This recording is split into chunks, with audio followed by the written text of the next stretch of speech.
Muito bem, meus amigos e minhas amigas, o podcast Papo de Redação está no ar aqui no Grupo Folha de Boa Vista, Rádio Folha FM 100.3, 94.7 em Bonfim, tem também o nosso canal no YouTube, Folha BV, e, claro, gente, vocês podem participar conosco enviando seu comentário para o 999715300, também estamos no portal folhabv.com.br.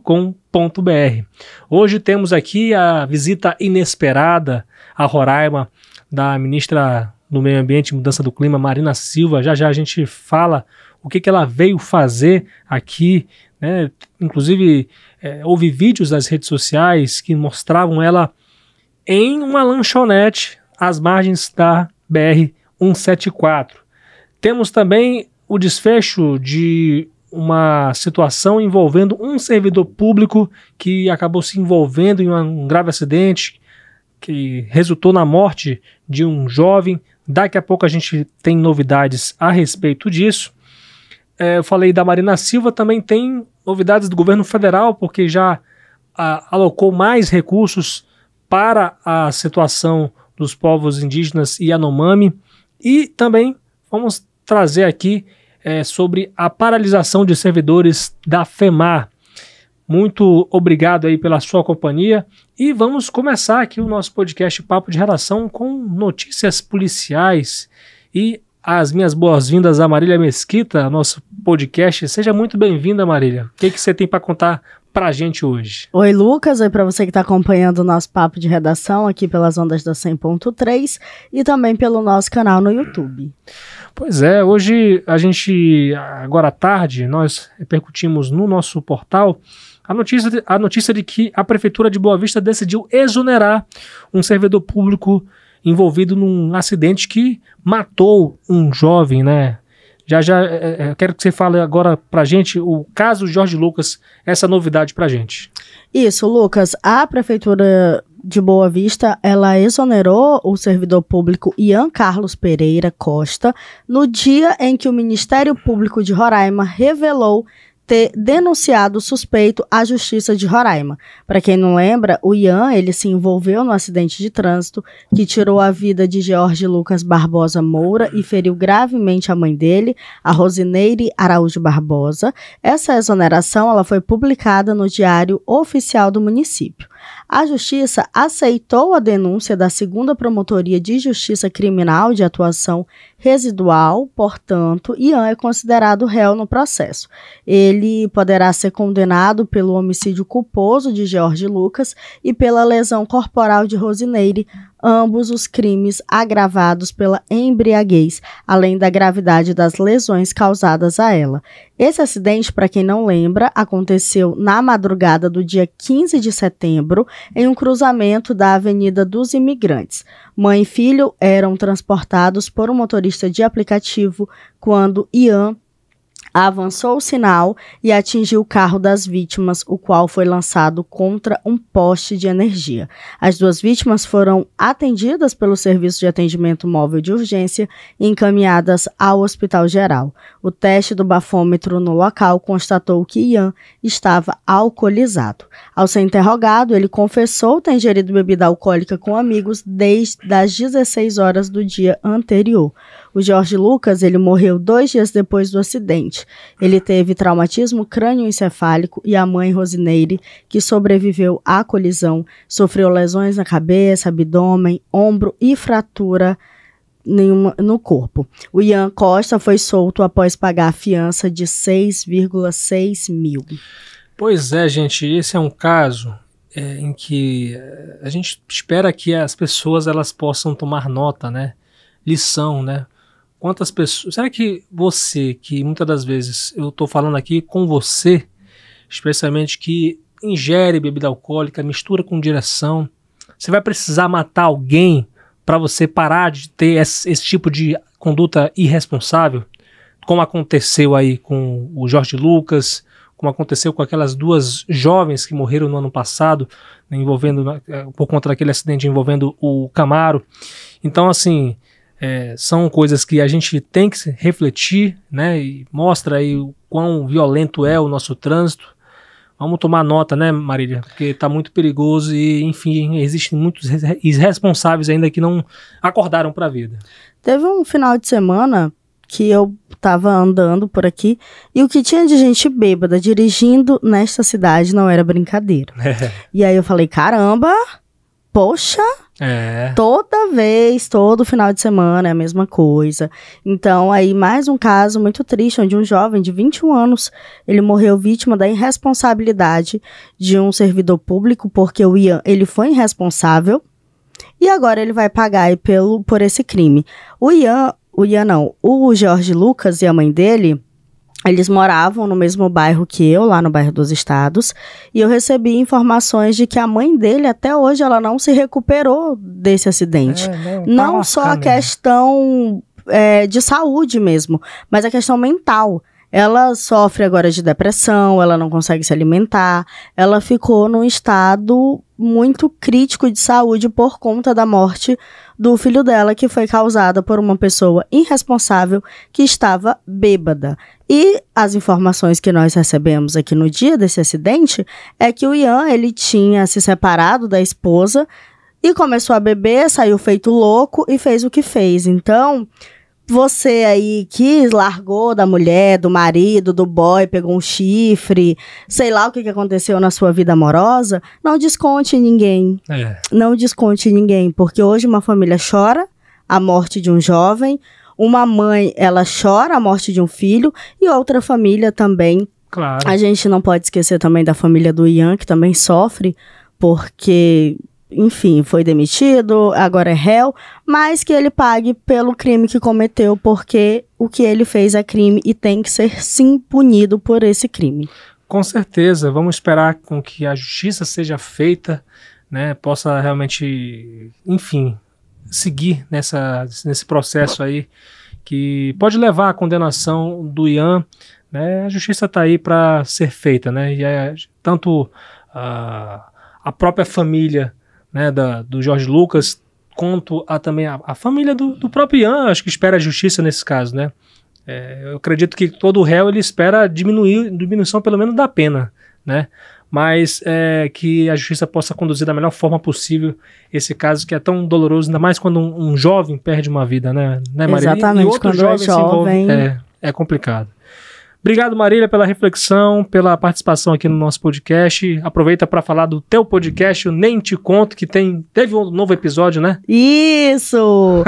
Vão lá assistir o podcast Nem Te Conto. E nessa semana a gente recebeu o comediante, o Marco André, e o Aelton Conceição, que o Aelton, ele é um empresário, dono da primeira casa de stand-up aqui em Boa Vista. Então, o nosso papo foi super divertido, super bacana. E ele contou, assim, o Marco André, ele contou sobre a trajetória dele na comédia, que ele tá começando agora, mas ele já tá sendo conhecido nacionalmente. Que legal. E o André, Aelton contou sobre a casa de stand-up, então vão lá, que saiu aqui do Papo de Redação, terminou de assistir o Papo de Redação, curtiu, comentou e compartilhou, aí você vai lá pro Nem Te Conto, curte, comenta, compartilha e assiste, que tá muito bacana, e vai ter...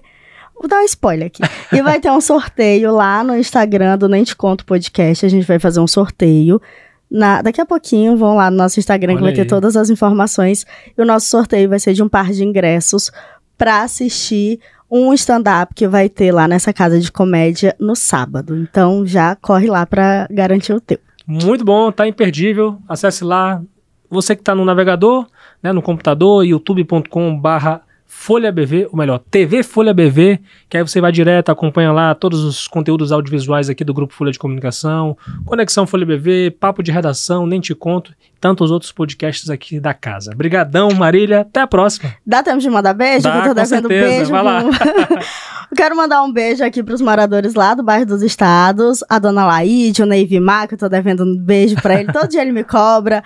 Beijo pro Neivimar, pra minha mãe, pro meu pai, pro Jonatas, pra todo mundo que tá assistindo, que eles todos os dias, às 18 horas, eles escutam aqui o Papo de Redação. Então, beijo pra vocês. Nossa, pra mim é uma honra. Um beijo pra vocês, um grande abraço pra vocês todos aí do bairro dos Estados. Brigadão, eu tenho um carinho enorme por vocês. Então, vamos agora falar sobre ações do governo federal aqui em Roraima E uma delas foi a visita inesperada da ministra do Meio Ambiente e Mudança do Clima, Marina Silva, que desembarcou hoje de madrugada aqui em Boa Vista. E aí foi direto lá para a fronteira com a Venezuela, né, onde está se reunindo, na verdade, com lideranças indígenas na Assembleia Geral dos Povos Indígenas de Roraima, que está na sua edição de número 53. Ela também está acompanhada pela presidente da Fundação Nacional dos Povos Indígenas, Joênia Wapichana. E é o seguinte, minha gente, uma coisa que já virou característico, né, a Marina Silva fazer uma visita muito inesperada. Não é a primeira vez que ela vem aqui meio que sem avisar a população, né? E ela, inclusive, foi vista, fizeram um vídeo dela lá no quarto de bode. Pessoal, um abraço aí pro pessoal que está ouvindo a gente aí no Amajari, no quilômetro 100, né? Ela foi vista, né, tomando um cafezinho, né, pelo visto, né, falando com o pessoal lá, e o pessoal gravou, fez esses vídeos e colocou nas redes sociais. Uma outra coisa é que a gente apurou que esse, até o momento, é o único compromisso da agenda da Marina Silva aqui no estado de Roraima. Ela está, obviamente, ouvindo as demandas dos povos indígenas do estado a respeito de desmatamento, a respeito em relação às queimadas que têm avançado aqui no estado, medidas contra o garimpo legal. E então, assim, Marina Silva está aí para ficar até a madrugada dessa quinta-feira, né, quando ela vai voltar para Brasília. Então, como eu tinha falado, ela não é a primeira vez da Marina Silva nesse terceiro governo Lula, né? Ela já veio a Roraima ao menos 6 vezes, contando com essa. Anteriormente, ela tinha participado da 52ª Assembleia Geral dos Povos Indígenas, no ano passado, na companhia do presidente Luiz Inácio Lula da Silva.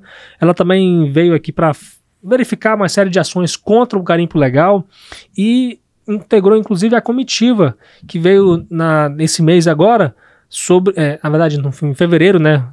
Tô sentindo como se estivesse em fevereiro, mas foi em fevereiro agora, com a comitiva de 10 ministros, para instalar oficialmente a Casa de Governo. Mas também, por outro lado, vale ressaltar que a Marina Silva é um nome que não é muito bem aceito aqui no estado, uma coisa que é muito expressa pela classe política, né? Não é à toa que ela foi chamada de persona non grata, né, uma pessoa que não é bem-vinda, pelo presidente da Assembleia Legislativa de Roraima, deputado Soldado Sampaio, né, inclusive ganhou rejeição de vários deputados estaduais. A Assembleia inclusive, chegou a lançar uma moção de repúdio contra a Marina Silva por conta de declarações contrárias ao asfaltamento da rodovia federal BR-319, que liga Manaus a Porto Velho, que serve inclusive como um apoio para a BR-174, né? E se a BR-319 ela é a continuação da BR-174, né? Ligação com o restante do Brasil. Então, existe essa rejeição, vale ressaltar, até porque a pasta que ela lidera foi a responsável por avançar nessa questão de delimitar mais áreas de preservação ambiental, né, como os decretos que ampliaram aí as áreas da Estação Ecológica Maracá, né, a Floresta Nacional do Parima, enfim, essas áreas, a questão do Parque do Viruá. Enfim, a gente está aqui, vamos acompanhar, vamos ver se vai ter algum resultado, alguma entrevista coletiva com a comitiva que vem da Marina Silva. Eu acredito que não, né? Acredito que ela vai direto aí para Brasília, mas qualquer novidade você acompanha aí em folhabv.com.br. A gente ainda vai continuar falando de temas federais porque o governo Lula anunciou R$1 bilhão extras para ações aos Yanomami. Na verdade, já tinha sido anunciada essa medida, mas agora tem a assinatura de uma MP, né? Uma medida provisória, né, Adriele Lima? Seja bem-vinda ao nosso podcast. Exatamente. Obrigada, Lucas. Olá a todo mundo que acompanha o Papo de Redação. Hoje saiu, na verdade, a medida provisória assinada pelo Lula, de que há esse crédito de R$1 bilhão destinado para a Casa de Governo, na verdade para os 8 ministérios que atuarão nas ações imediatas aos Yanomami. E aí, esse valor, na verdade, ele tinha sido anunciado em 1,2 bilhões. E aí, agora a gente recebeu a notícia de que é só 1 bilhão. 1 bilhão e 62 mil, que eu tava lendo a medida. É, quase lá, quase 1 bilhão e 200 milhões, né? Como eles já tinham anunciado, né? É, exatamente. E aí... Mas é dinheiro pra caramba. Sim, é muito dinheiro. E aí, o ministério que mais vai receber... vai mais receber crédito, porque foi dividido. A medida provisória, ela dividiu esse recurso entre os ministérios que vão atuar aqui. E aí, o que mais recebeu recurso foi o Ministério dos Povos Indígenas, com 455 milhões. O Ministério da Defesa ficou com 309,8 milhões para destinar ao emprego às Forças Armadas e do Centro de Gestão Operacional do Sistema de Proteção da Amazônia, ali naquelas ações de combate ao garimpo. Sim.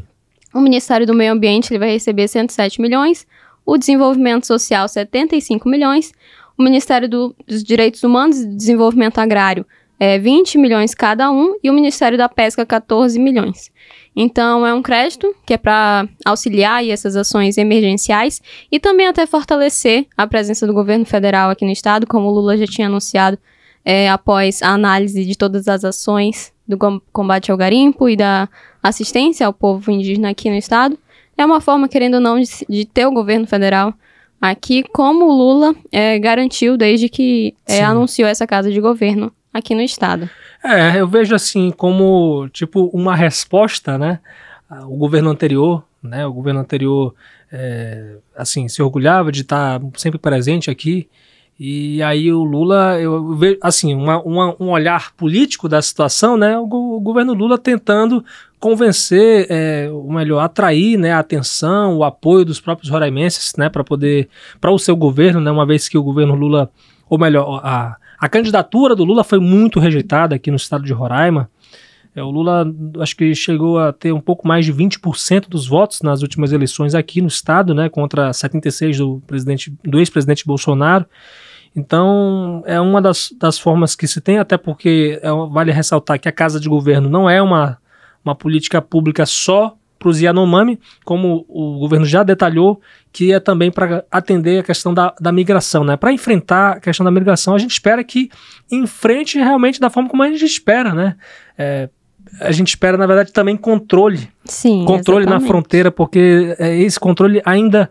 A gente não vê esse controle, né? Você vai lá em Pacaraima, na fronteira, você vê a pessoa entrando de uma forma tão fácil, sem controle, né? Eu acho que precisa aumentar esse efetivo das Forças Armadas na fronteira para proteger o nosso território, né, e evitar com que para você ver a facilidade de a pessoa entrar, uma pessoa de bem, uma pessoa que tenha uma como eu posso dizer, uma motivação má, entra facilmente. Então é por isso que é preciso esse controle, né? Infelizmente pelas pessoas más, né? A gente não pode jamais generalizar o que acontece, os impactos negativos da migração e generalizar de uma forma geral para todos os migrantes, até porque migrar é um direito e a gente defende isso com certeza. Vamos falar agora da paralisação de servidores da Fundação Estadual do Meio Ambiente e Recursos Hídricos. Então a Adriele Lima tem informações também, porque parece que o pessoal está revoltado, né? Quer um plano de cargos, carreiras e remunerações, o que é justo, né? O que a gente tem de informação sobre essa paralisação de hoje, Adriele? Então, Lucas, a gente entende que são 30% dos servidores ali da FEMAR que eles estão em paralisação por conta dessa efetivação do PCCR, justamente porque eles alegam que a maioria dos funcionários, dos servidores ali da fundação, são de cargos comissionados. E esses trabalhadores, eles exercem um tempo maior de função, que não deveria ser, né? É diferente entre servidores efetivos e comissionados. E aí eles exercem maior número de plantões. Enfim, fazem mais funções do que os servidores efetivados. Sim. E aí isso acaba, querendo ou não, acaba impactando, claro, né, nas carreiras, nos cargos ali dos servidores efetivos, que são em pouca quantidade. E eles estão aí buscando que seja efetivado o PCCR atualizado, né? Para que isso não aconteça. E além desse detalhe, há também uma crítica à questão das queimadas, porque eles alegam que, como há essa maior quantidade de servidores comissionados, eles são eles são responsáveis de autorizar algumas ações que não deveriam acontecer e deveriam diminuir o impacto da queimada no estado. Sim. Né? Em uma das denúncias, os servidores relatam que eles estão... que a FEMAI emitiu 55 licenças de queimadas dentro do estado e gerou a situação que a gente está vivendo, com vários focos de incêndio, fumaça e animais mortos, e que isso foi causado justamente porque eram profissionais que não tinham a capacitação necessária para autorizar essas licenças. Né? Eram servidores comissionados, sem capacitação, e aí isso aí saiu meio que do controle.